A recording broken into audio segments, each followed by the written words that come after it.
नमस्कार दोस्तों, आप लोग देख रहे बा भोजपुरी यूट्यूब चैनल। तो बहुत बहुत स्वागत बा। तो आप लोग के बता दी कि प्रदीप पांडे चिंटू जी के फिल्म आयल है विवाह। तो विवाह फिल्म के एगो गाना आयल है आम के अचार। तो आप लोग के रिपोर्ट के माध्यम से बतले बानी कि विवाह फिल्म के गाना रहे आम के अचार, जो कि फॉलोअप हो गई बा। तो आप लोग के बता दी कि विवाह फिल्म के गाना आम के अचार फॉलोअप न होले, पूरा सच्चाई आप लोग के इस वीडियो के माध्यम से बतावे जा वाली।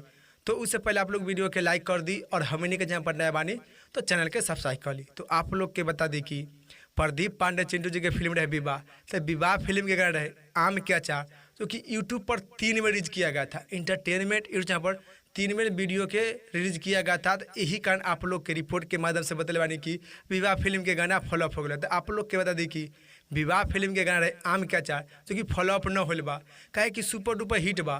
काहे कि यही से जो कि 3 बार यूट्यूब चैनल पर रिलीज किया गया था। पहला बार रिलीज किया गया था विवाह फिल्म के गाना आम के अचार, जो कि 53 मिलियन व्यू दर्शक लोग देखले बानी। तो विवाह फिल्म के सबसे सुपर डुपर हिट वीडियो बा तो आम के अचार बा। तो आप लोग अभी तक न सुन ले बानी विवाह फिल्म के गाना, जो कि आम के अचार, तो आप लोग भी इंटरटेनमेंट यूट्यूब पर जाकर सुन सकत बानी और देख सकत बानी। तो आप लोग के इसी जानकारी के बारे में बतावे के रहे कि विवाह फिल्म के गाना रहे आम के अचार, जो कि गाना फॉलोअप न होल बा, काहे कि सुपर डुपर हिट बा। तो आप लोग भी जाई देखी और प्यार द्वार दी गाना के विवाह फिल्म के गाना के। तो आप लोग के इस रिपोर्ट के बारे में का राय बा, का विचार बा, आप लोग नीचे कमेंट बॉक्स में बताएं।